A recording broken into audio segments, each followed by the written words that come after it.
मैं ये कहना चाह रहा हूं कि ये बजट जो है बिल्कुल दिशाहीन बजट है और गुमराह करने वाला है। अच्छा होता कि अपने कुछ इनिशिएटिव को लेकर के उन्होंने अगर बात की होती जिस पर हम मानते कि ये प्रदेश सरकार का इनिशिएटिव है। अगर ग्रीन एनर्जी पर अगर वो बात कर रहे हैं तो इलेक्ट्रिक व्हीकल की अगर बात कर रहे हैं तो उस बात को उनको समझना पड़ेगा। जो सब्सिडी का जिक्र कर रहे हैं तो उसमें स्टेट कितना बियर करेगी, कैसे बियर करेगी, उसका उनका जो है फाइनेंशियल जो है मैकेनिज्म क्या होगा।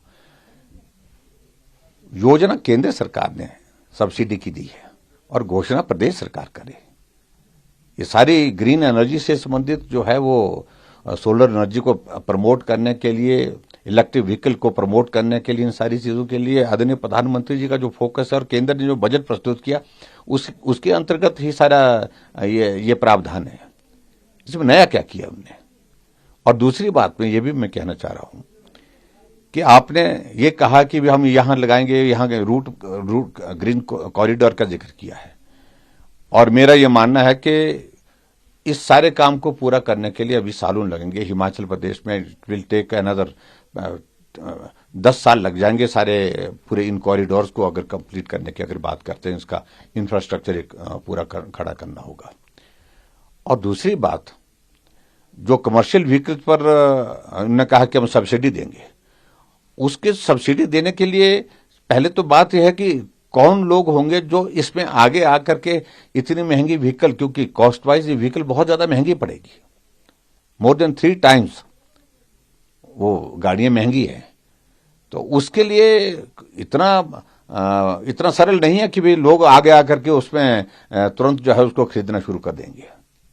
और दूसरी बात, एम्प्लॉयमेंट की अगर बात कही, रोजगार की बात की, सही माने में उन्होंने जो बात कही है फिगर है 25,000 लोगों को रोजगार देने की बात कही है और वादा किया है 5 लाख का।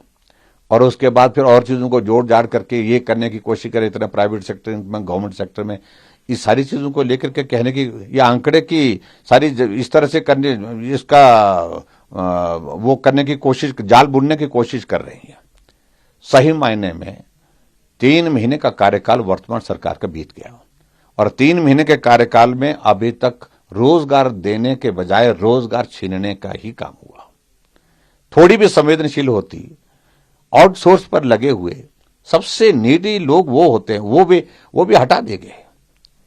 और इसके अलावा जो योजनाएं हिमाचल प्रदेश में उन्होंने कुछ का जिक्र किया है, उसमें से बहुत सारी योजनाएं वो हैं जो योजनाएं पहले से चली थी लेकिन उनका नाम बदल करके, उन्होंने योजनाओं का नाम बदल करके किया। लेकिन हम इनसे पूछना चाह रहे हैं कि आप हेल्थ सेक्टर की अगर बात कर रहे हैं, क्या हुआ हिम केयर का? उसका जिक्र आपने बजट में किया ही नहीं है। क्या वो योजना बंद कर दी गई? और ये सच्चाई है कि हिम केयर में जिन लोगों को पैसा मिलता था इलाज के लिए, वो हिम केयर की योजना का पैसा इनने डालना बंद कर दिया, देना बंद कर दिया है। क्या हुआ सहारा योजना का? सहारा योजना के अंतर्गत हम गरीब लोगों के लिए, जो बेबस लोग होते थे, उनके इलाज के लिए जो पैसा देते थे, उस योजना का क्या, उसका जिक्र नहीं है। और दूसरी बात मैं ये कहना चाह रहा हूं कि नर्सिंग कॉलेज की, अगर मेडिकल कॉलेजेस में अगर बात कही है तो मेडिकल कॉलेज में ये तो गवर्नमेंट ऑफ इंडिया का बजट की कमिटमेंट है। उन्होंने कहा कि पूरे जितने भी मेडिकल कॉलेजेस हैं पूरे देश भर में, सभी जगह जो है, मैक्सिमम जगह उन्होंने कहा कि भी उसमें हम जो मेडिकल कॉलेज जहां चल रहे हैं वहां पर नर्सिंग क्लासेस की शुरुआत करेंगे जहां शुरू नहीं है। तो उसमें नया क्या है? पैट स्कैन के लिए इन्होंने कहा है। पैट स्कैन के लिए मैं इस बात से सहमत हूं कि पैट स्कैन की जरूरत है, लेकिन 5 जगह अगर करने की बात आई, बजट प्रावधान आप 50 करोड़ का करते हैं, एक पैट स्कैन पर 50 करोड़ से ज्यादा का खर्च आता है।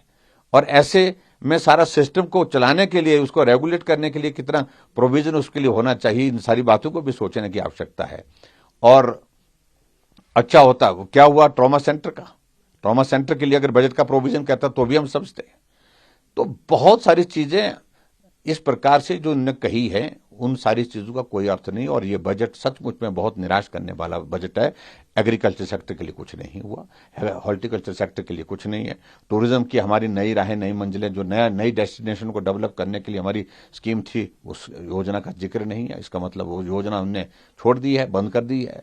और एडीबी के जो हमारे यहां कहा कि 1300 करोड़ रुपए हम खर्च करेंगे टूरिज्म पर, लेकिन 1300 करोड़ रुपए कौन सा 1300 करोड़ रुपए है? उनको यह कहना चाहिए कि एडीबी के अंतर्गत केंद्र सरकार ने जो 2100 करोड़ रुपए भारतीय जनता पार्टी की सरकार के दौरान दिया है, उसमें से 1300 करोड़ रुपए है वो टूरिज्म को डेवलप करने के लिए हम खर्च करेंगे। मुख्यमंत्री ने कहा है जो प्रॉमिसेस किए हैं उनमें से 3 पूरी कर दी हैं, 2 पार्शियली पूरी कर रहे हैं एंड फेज्ड मैनर में बाकी भी करेंगे। देखिए, बहुत दुर्भाग्यपूर्ण है जिस प्रकार से इतना झूठ बोल रहे हैं। यह अधिकारियों को भी परहेज करना और मुख्यमंत्री को, क्योंकि अभी 3 ही महीने हुए तो आपने सारी झूठ की सारी सीमाएं लांघ दी है। क्या आपने बजट स्पीच में इस बात का जिक्र नहीं किया है कि हिमाचल प्रदेश में 2,31,000 के फर्स्ट फेज में जो हम उनको कवर करेंगे, जो जिनको पेंशन मिलती है, और जिनको पेंशन मिलती है 1100 पेंशन मिलती है, उनको 1500 रुपए देने के लिए उसी को चुनेंगे तो इसका मतलब आप जो है वो सिर्फ 400 रुपए उसको देंगे। पहले स्पष्ट करेंगे कि पेंशन के अलावा देंगे क्या, या पेंशन देने के बाद जो बाकी जो 1500 रुपए का जो बचता है तो उस पोर्शन को देंगे।